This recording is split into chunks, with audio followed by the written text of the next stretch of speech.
Hi, இன்னைக்கு நான் பார்க்க போறது மூலமா, பகந்தரமா, மலத்துவார கிழிவா. சார் என்ன சார் வித்தியாசமா சொல்றீங்க? ஆமாங்க. நம்ம ஆசன வாயில இந்த பைல்ஸ் ஏற்படும். சிலருக்கு ஃபிஷர் ஏற்படும். சிலருக்கு ஃபிஸ்டுலா ஏற்படும். அப்போ 3க்கும் என்ன ஒரே மாரி ஆசன வாயில வலி இருக்கு, மலம் போறது கஷ்டமா இருக்குன்ற மாதிரி ஒரே அறிகுறிகள் தான் சொல்லுவாங்க. 3க்குமான சிகிச்சைகள் வெவ்வேறு. ஃபர்ஸ்ட் நமக்கு மூலம்னா என்னன்றது தெரியணுமா வேண்டாமா? ஆசன வாய்கள்ல சின்ன சின்ன ரத்த நாளங்கள், வெயின்ஸ்லாம் இருந்துட்டு இருக்குல்ல, அதுல அதிகமான அழுத்தத்தின் காரணத்தினால ஒரு புடைப்பு ஏற்பட்டு, சரிங்களா?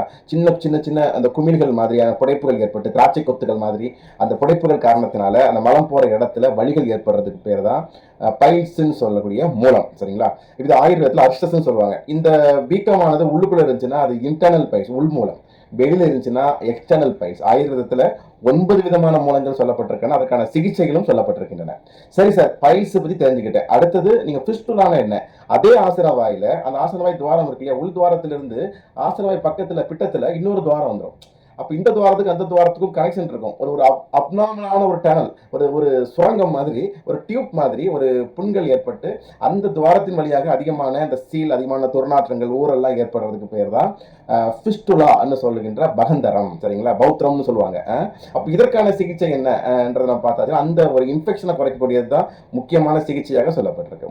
மலத்துவார கிழிவு, அதாவது ஃபிஷர்னு சொல்லுவாங்க. ஃபிஷர்னா என்ன? மலத்துவாரத்தில் அதிகமான அந்த ஆசன வாயில சில கிழிவுகள் ஏற்படுறதுனால ஏற்படுறது ஃபிஷருங்கிறது. அப்போ அந்த இடத்துல மலம் போக்கு ரொம்ப கஷ்டமா இருக்கும். எப்படி இது ஏற்படும்? சிலருக்கு வயிற்று கழிச்சல் காரணத்தினால ஏற்படும். அதிகமாக ஸ்ட்ரெயின் பண்ணி மலம் இருக்கும் பொழுது ஏற்படும். திடீர்னு ஒரு அதிக அழுத்தத்தின் காரணத்தினால நமக்கு ஏற்படும் இந்த ஃபிஷருங்கிற கிழிவு.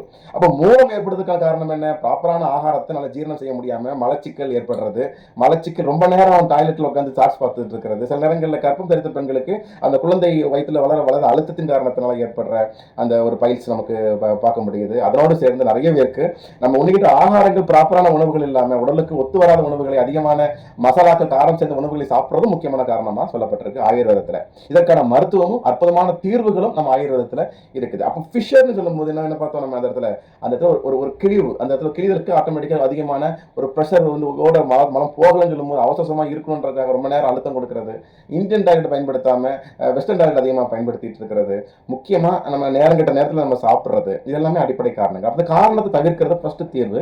அதன் பிறகு நமக்கு இருக்கிற பிரச்சனை ஃபர்ஸ்ட் மூலமா, பகந்தரமா, இல்லைன்னா அது வந்து அதில் ஏற்படக்கூடிய ஒரு ஃபிஷர்னு சொல்ற அந்த கிழிவுகளா, இந்த பைலோனேட்டர் சைனஸான்றதெல்லாம் நம்ம வந்து தெரிஞ்சுக்கிட்டோம்னா அதை பற்றிய விவரங்களை ஒரு ஆயுர்வேத மருத்துவர்கிட்ட ஆலோசித்து தெரிந்து கொள்ளும் பொழுது மிகச்சிறந்த ஒரு சிகிச்சை. எடுத்ததுக்கெல்லாம் ஆபரேஷன் தான் பண்ணும், சர்ஜரி தான் பண்ணுன்ற அவசியம் இல்லை.